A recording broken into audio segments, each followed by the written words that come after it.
Chapter 8. Alex, it took weeks to find you. Why haven't you contacted your parents? Joshua scolded Alex.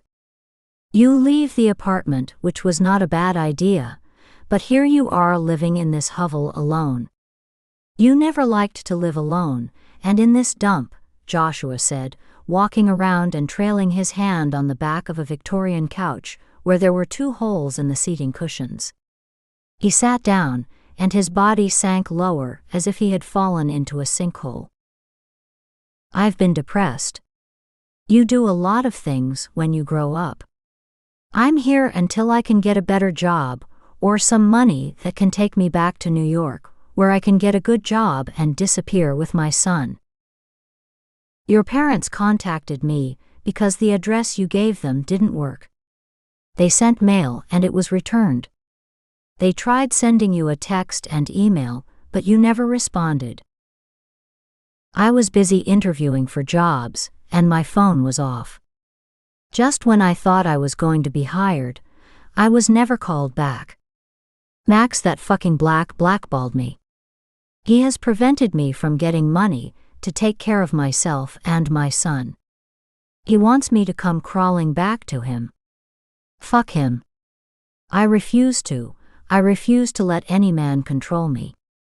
Alex shifted in her seat, shaking one crossed leg.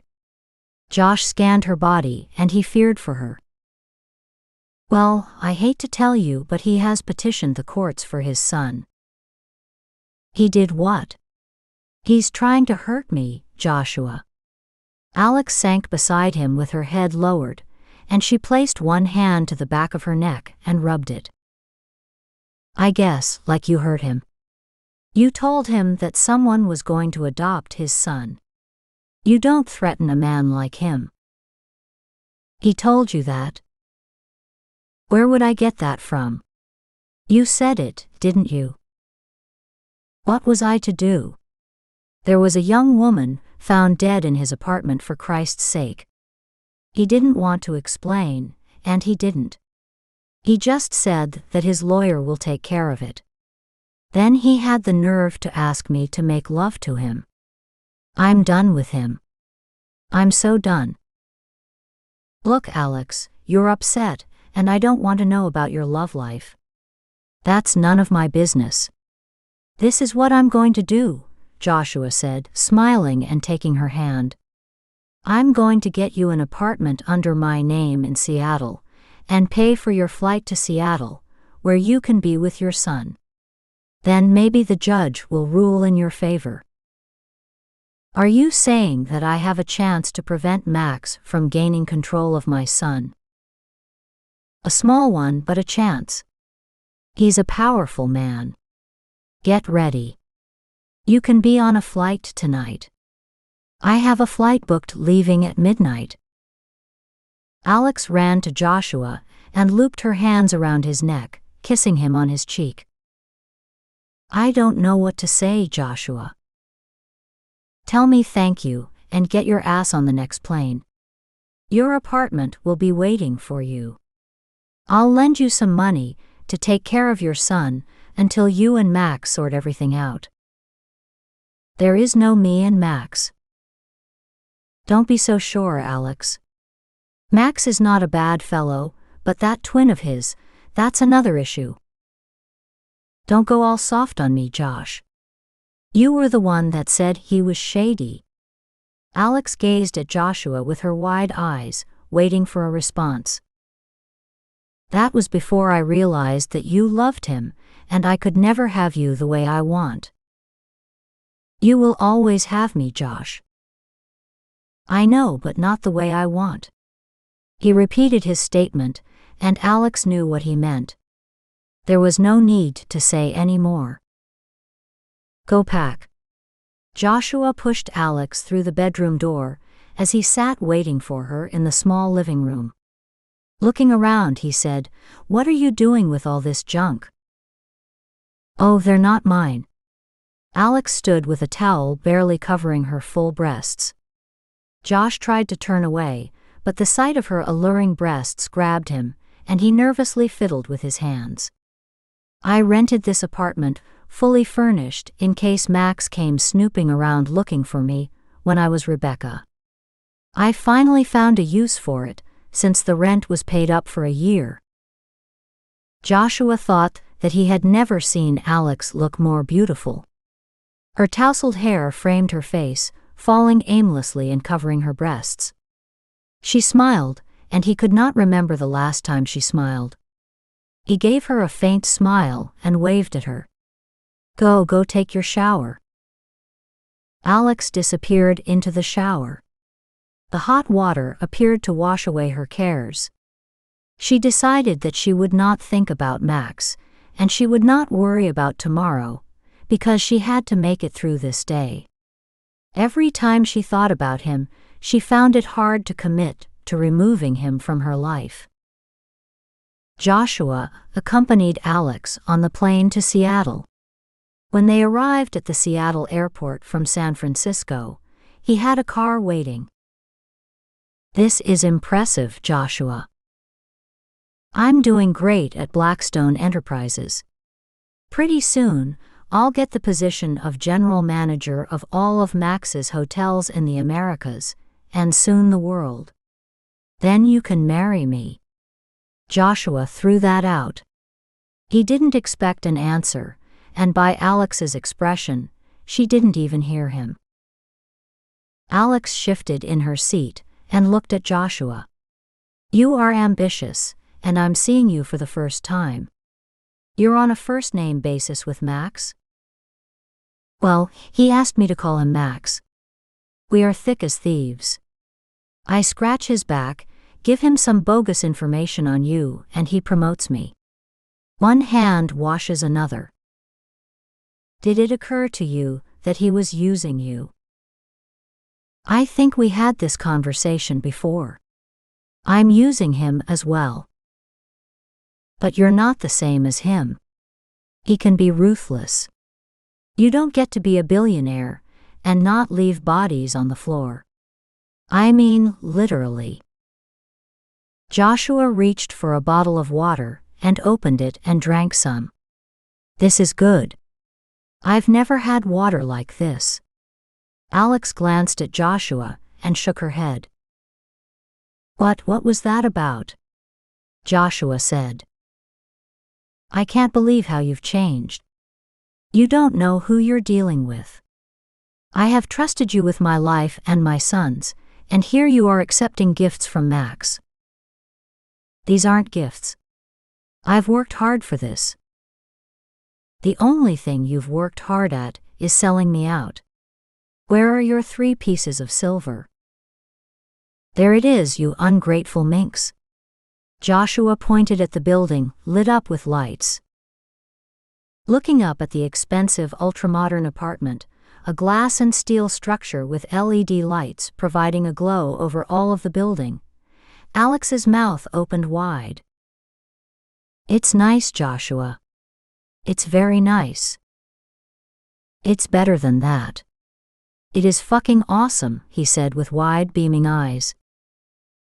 "I can't live here with you because Max will find out." "You can for now. But only for a few weeks until I locate an apartment that I can afford," Alex admitted. "You can't afford anything now. I can give you more money. I have more than I need. I'm just a simple cowboy from Montana." "Not anymore. I've never seen anyone take to high living in such a short period of time as you. You shame me, Alex." "Well, you ought to be ashamed of yourself." The driver stopped and opened the door, then took Alex's luggage out of the car. "I'll walk you to the apartment, and then I'm out of here. I have a room at the hotel, and you should see it. Max has an opening next week, but he'll be here in Seattle tomorrow." Joshua rocked with excitement as he reached for Alex's hand, helping her navigate the curb. "He's going to be here tomorrow?" Alex said with a quiver in her voice. She couldn't stand to be in the same city as Max. Their connection was too strong, and every time she tried to distance herself, something drew her in, and she found herself edging closer to him. She'd left Montana to forget him, and found she was pregnant. The pregnancy and the birth of her son brought her to San Francisco, where she could be close to Maxim and Max. Now she was in Seattle, and once again he showed up. "Is there any place that I can run to where he won't find me?" she thought. "I'm afraid so, but it's only for an hour. Then he has to fly out." "Where is he going?" she questioned, trying to disguise the concern and jealousy that had stirred in her because she missed the warmth of his deliciously sexy body. She couldn't shower without thinking about how he made love to her in the most sexual and private ways. She could not bathe without touching herself, hoping to simulate the way he placed his fingers on her clit and brought her to the most intense orgasms. Alex hadn't had sexual release since the last time she laid eyes on her beautiful, profound, exasperating, and sexy man. She felt dead without his warm dick to enter her body. She missed the excitement of him, his spanking, and his oral sex. What if he cannot resist the temptations of other women giving him what he needs, she thought. Her temptation was Maximilian Blackstone. He's celebrating the opening of a new casino hotel in China with his partners here in Seattle. "Can I come to the opening with you, Josh?" Josh looked speculatively at Alex. I don't know. You could get me in a lot of trouble." Joshua thought about it for a few minutes. "Yes, what the hell? It could be a good career move," he said, shaking his head. "Max may want to give me that position in China, just to get me out of the picture." A sly smile crossed Joshua's mouth, and his eyes moved rapidly as if he were planning his next steps. "For just a simple cowboy, you appear to have taken to the easy life pretty damn fast." "Well, you know how it is, money and power corrupt. And you don't have enough of both to corrupt anything or anyone, especially me. You are one of those rare women who wants love and to hell with money." His finger tipped his expensive aviator glasses forward. Looking over them, he said, "That is, until you need both. Then let's see what you'll do. As I remember, that's how I met you at Blackstone Ski Lodge." "All right, Josh, you don't have to be nasty. It doesn't become you. It comes with the job." And he flashed a bright, new, wicked smile. "How am I doing? Do I remind you of someone?" "Yes, and it's scary." Chapter 9. Finding a small bungalow with what Alex could afford wasn't easy. When she did, she moved out of Joshua's apartment before Max got wind of it. A persuasive knock shook her door, and Alex scooted to it, peeping reluctantly through the small rectangle filled with Tiffany glass. "Who is it?" "Detective Blake Scotto. Please open the door." He heard the sound of a latch, and then the door swung wide. Alex stood in shorts frayed on each leg, and a halter top. She appeared much younger than her 23 years. Blake thought that she was hotter than he could imagine any woman he had set eyes on. "I have a bell," she said, annoyed, pointing to it.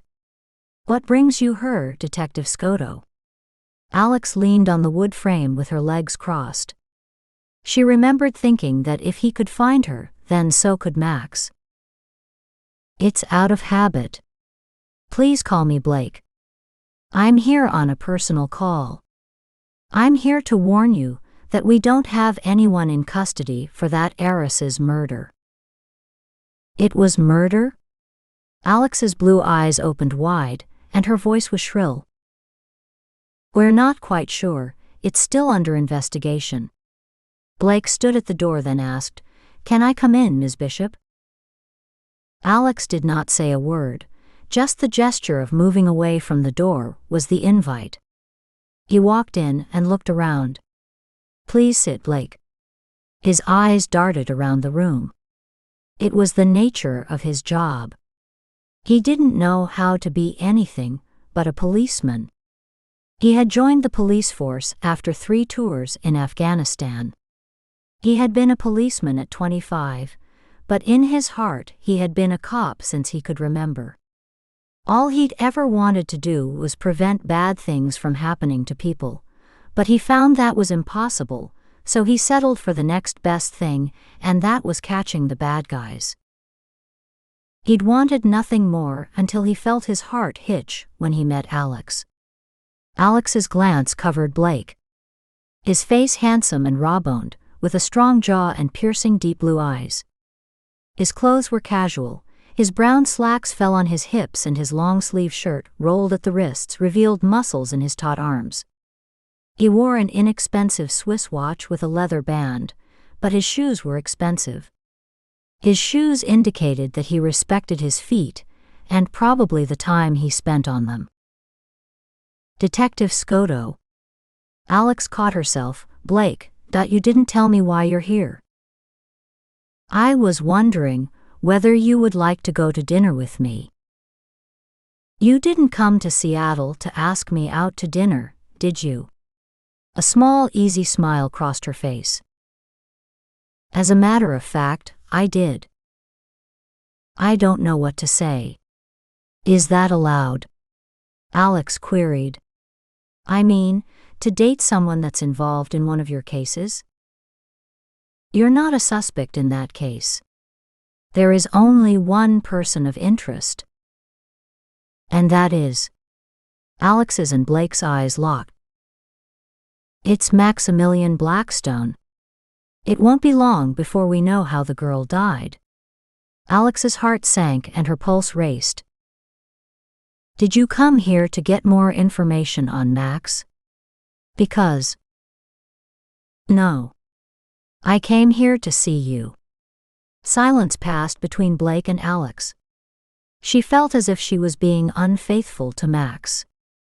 The intensity of Blake's eyes was compelling, as if he could make love to her with his eyes. She felt uneasy, and her heart fluttered and screamed, "Take me away, Max. Take me away from this man, because you are in jeopardy of losing me." Alex rose and said, "Give me a few minutes and I'll get dressed and meet you on the wharf." "Do you know Andres? It's a wonderful seafood place where we can talk." "Yes, I know exactly where it is. This is my home. I was born in Seattle," Alex added. "So was I." "That's amazing." Blake rose from the couch and stood. Walking to the door, he paused a moment and leaned in to kiss Alex, and she pulled away. He understood. Maybe it was too early to try to kiss her. Maybe she didn't like him that way. "Maybe I'm not rich enough," he thought. But how could it be? It was Alex who left Blackstone, who could buy and sell him 1,000 times over. He had to take it slow. Walking to his car, he noticed a car parked a few houses away. Why was someone watching Alex's house? It came to Blake immediately that it had to be Blackstone. Max, she invited that detective in, and he stayed there for an hour. It was a mere 15 minutes, but Jonas was prone to exaggeration.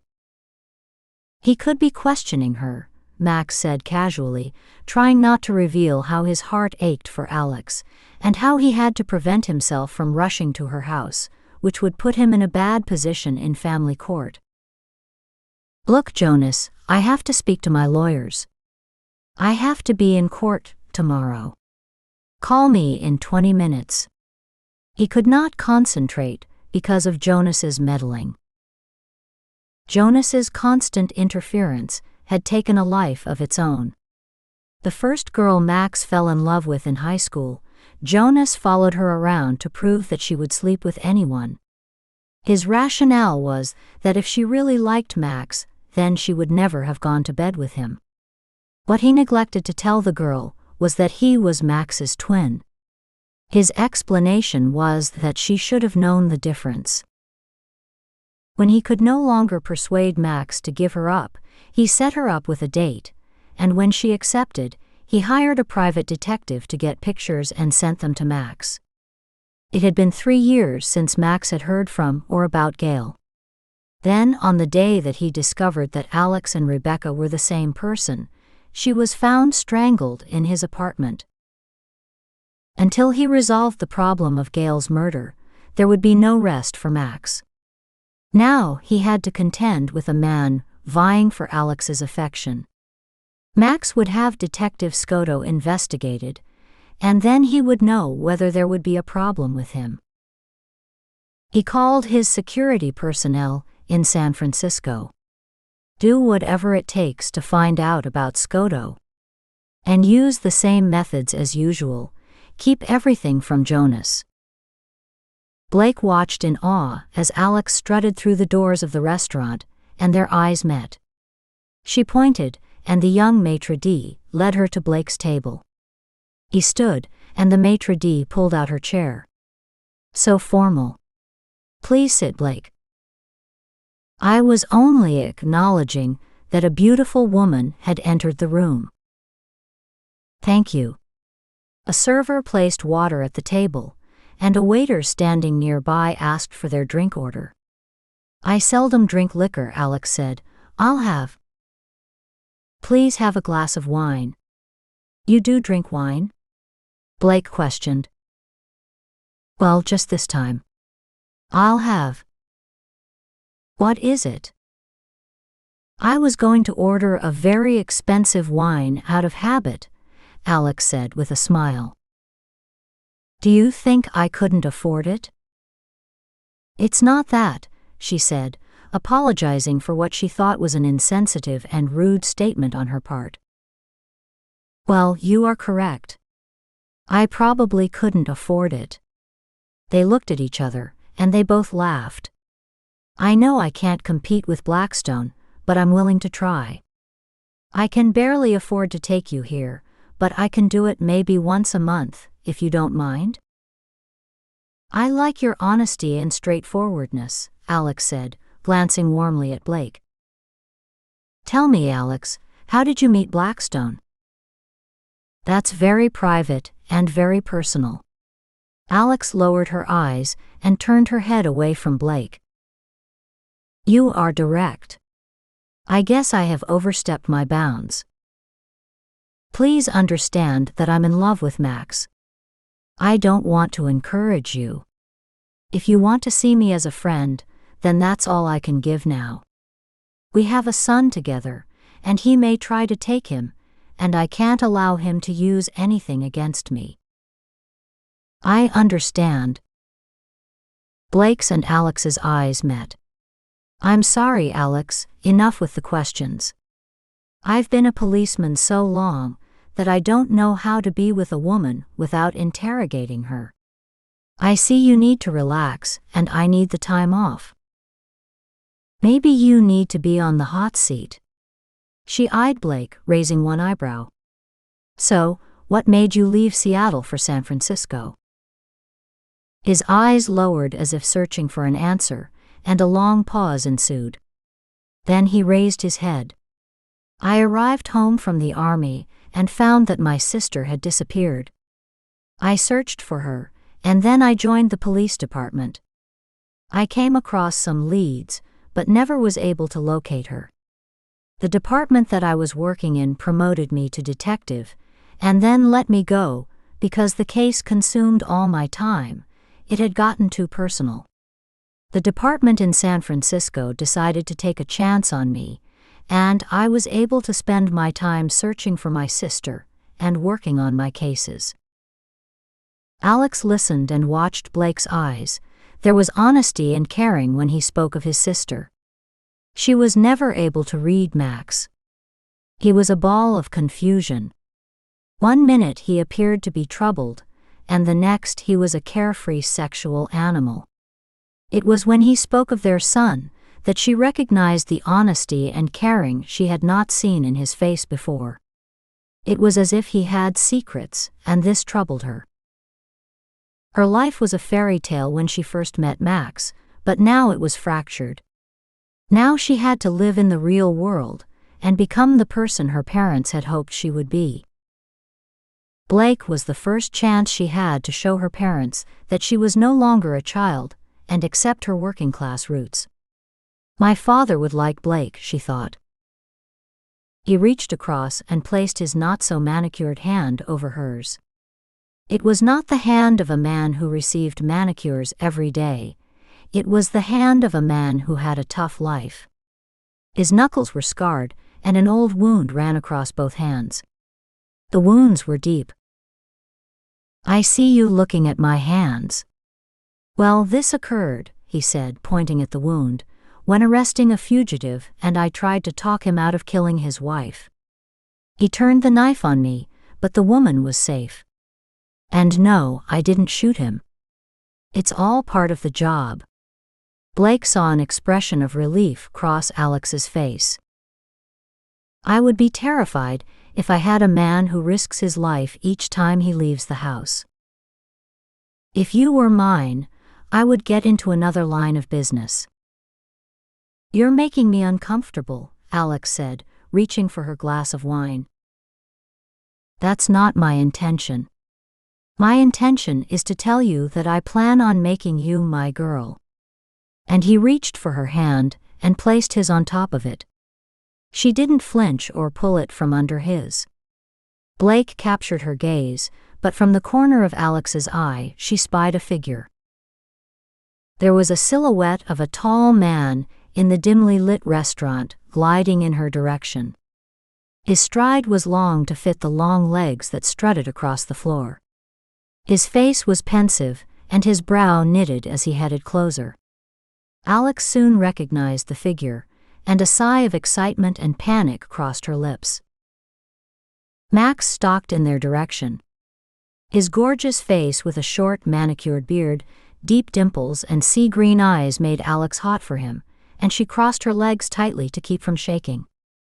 She felt Blake could feel her nervousness, and Max would tune into her sexual heat any minute. It was impossible, but nevertheless, she wasn't taking any chances. He wore an off-white V-neck silk sweater and black pants.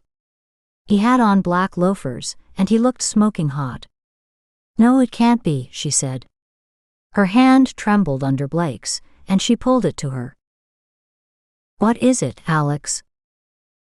"It's Black. I mean Max. Blackstone. What is he doing here?" "He came for me." She turned in her chair to face Max, and his gaze locked on her. Then he focused his eyes on Blake. Max strode up to their table. "Alex, what are you doing with that detective?" "She's having dinner with me." "I did not ask you, Detective Scotto. I asked my fiancée. She can speak for herself." Blake rose from his chair and met Max eye to eye. Alex rose and stood in between them. "Please don't make a scene, Max.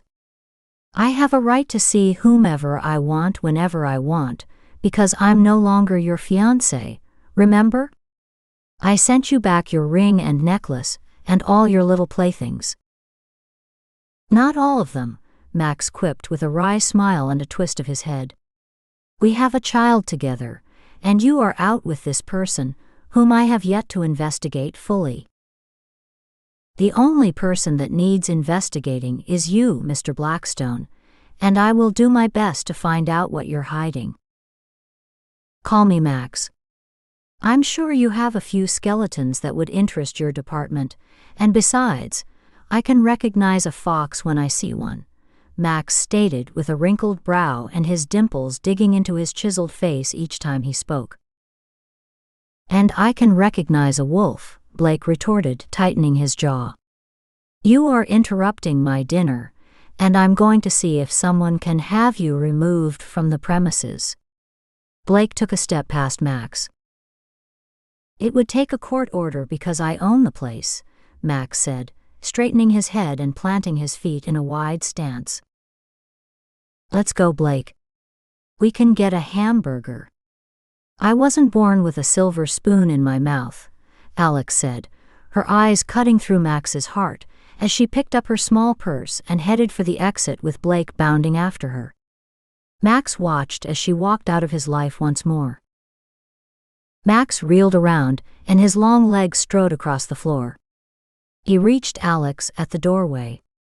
Blake stepped aside to open the door. Max softly touched her elbow. She turned, knowing the touch. "Talk to me, Alex. We have nothing to say to each other." Blake stood waiting. Max leaned in to kiss her, and she moved away. "You don't want my kisses?" "I don't need them. There is a difference." She walked away from Max. When they reached the second door, Blake held it open and Alex stepped outside. He turned and sent Max a long stare. Blake, our evening is ruined. I don't feel like eating or anything." "That's exactly what Blackstone wanted," Blake said, clutching her hand. "You're right. He's probably celebrating with a drink, and having both of us followed, and you investigated right at this moment. My car is in the parking lot." She looped her arm under his, and they strolled uneasily to her banged-up yellow and black convertible Volkswagen Beetle. "This is yours." "Yes, do you have a problem with it?" A peal of laughter rang from both. "I thought you would be driving a Mercedes." "I was told." "But did they tell you that I returned everything to Max, including the engagement ring?" "I think someone did mention that, but I didn't believe him." "Tell your partner that there are some people in the world that do not define themselves by how many things they accumulate. I never wanted anything from him. I have all I need now."